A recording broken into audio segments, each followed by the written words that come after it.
Shalom, salam sehat bagi kita semua. Salam jumpa dalam kasih Kristus.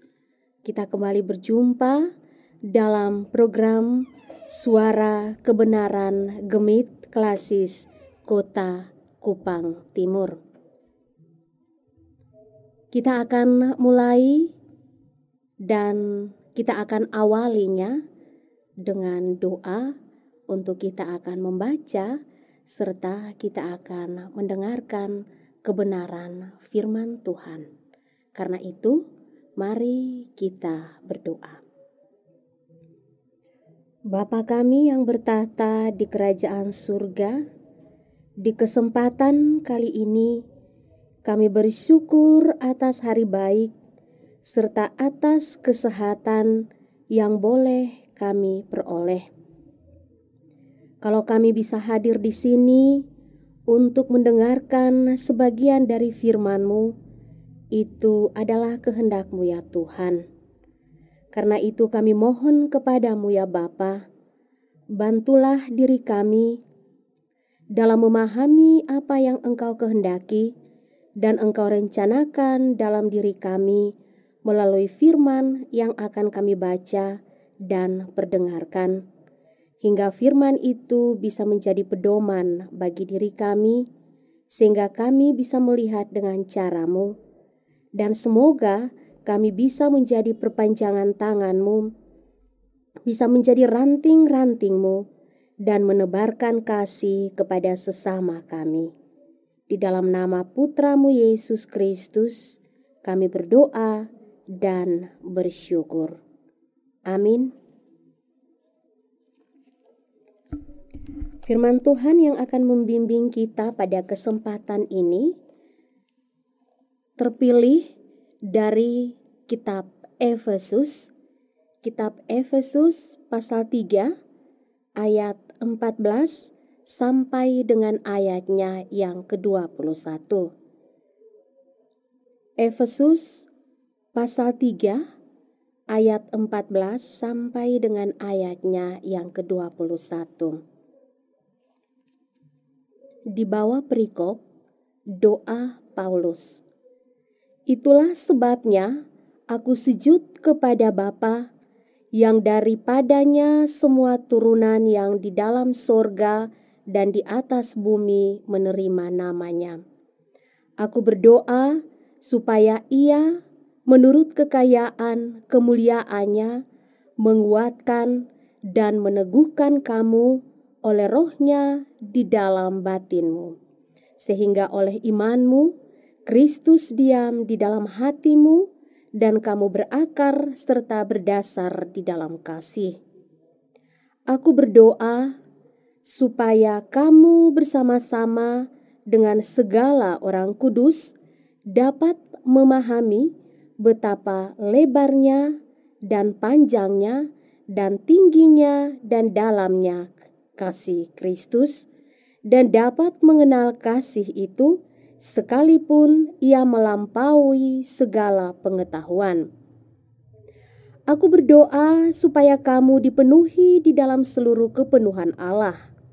Bagi Dialah yang dapat melakukan jauh lebih banyak daripada yang kita doakan atau pikirkan, seperti yang ternyata dari kuasa yang bekerja di dalam kita.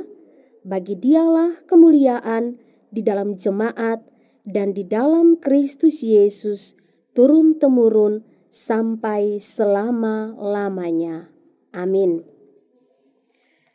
Yang dikatakan berbahagia adalah kita yang tidak saja mendengarkan firman Tuhan, namun kita mampu untuk dapat melakukannya dalam kehidupan kita hari lepas hari. Bapak, Mama, saudara-saudari yang diberkati Tuhan, Salam.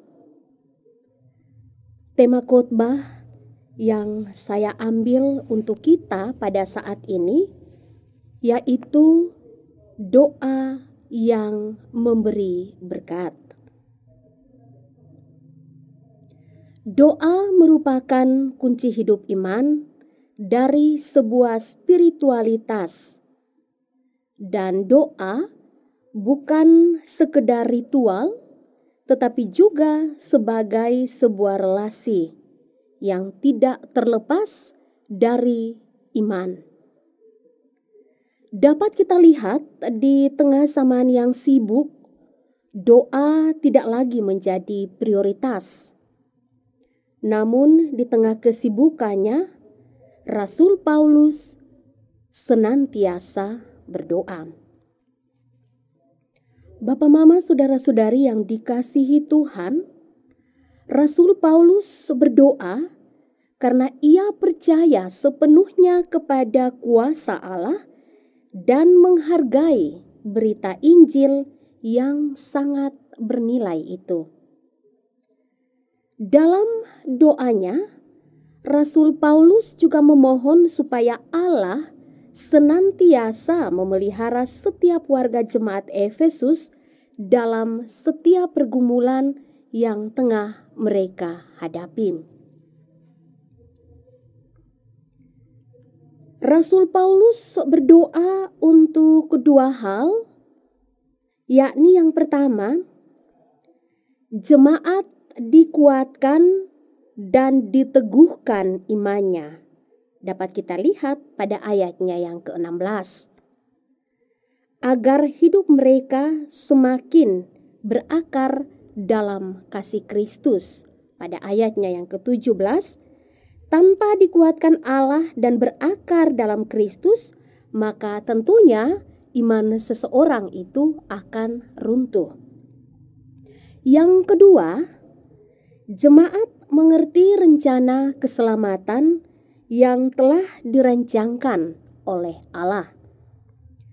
Meski rancangan keselamatan itu sangatlah lebar, panjang, tinggi, dan dalam yang melampaui pengetahuan ataupun akal manusia, dapat kita lihat dalam ayatnya yang ke-18 hingga ayatnya yang ke-19.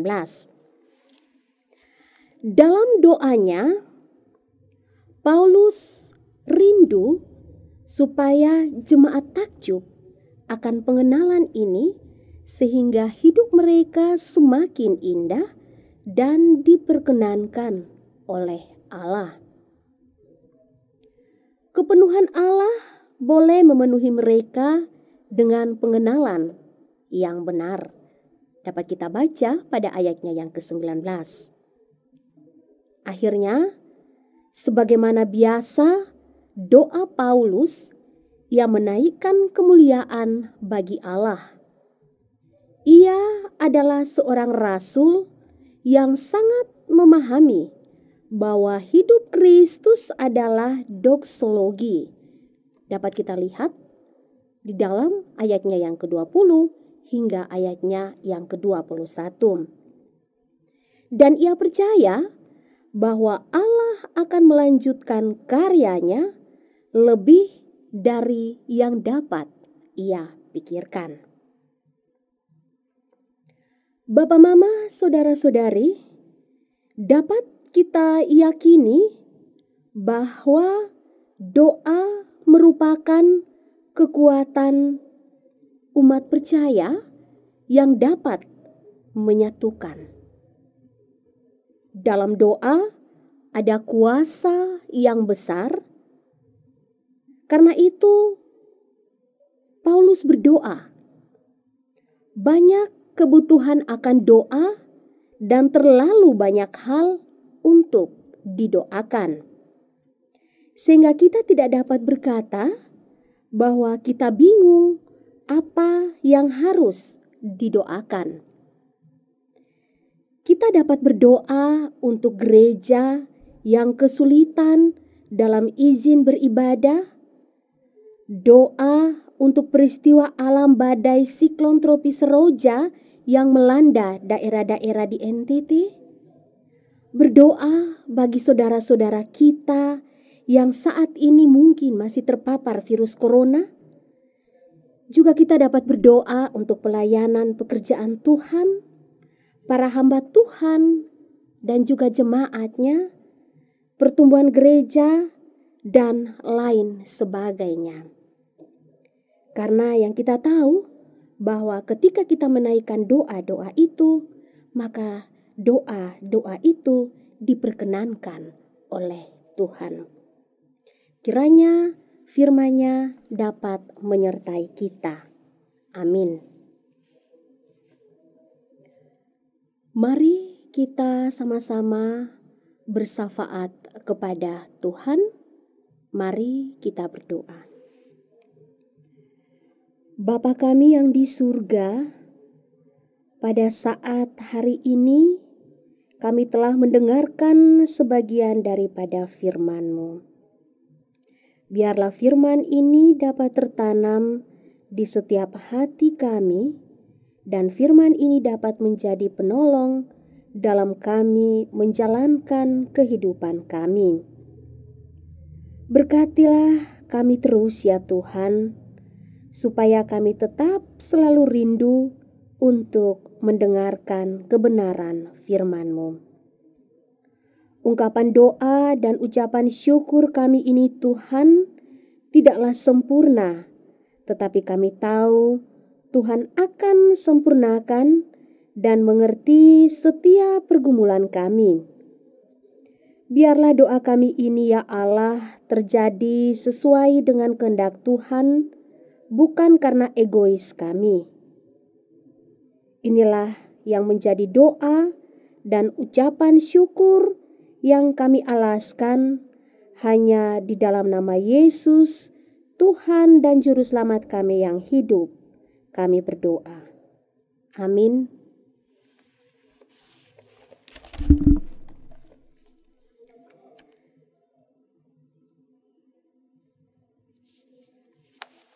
Baiklah, kita telah mengakhiri kebersamaan kita untuk saat ini dalam program Suara Kebenaran Gemit Klasis Kota Kupang Timur. Dan karena itu saya sampaikan selamat memulai hari ini dalam tuntunan Roh Kudus. Semoga apa yang kita kerjakan hari ini senantiasa diberkati oleh Tuhan yang Maha Kuasa.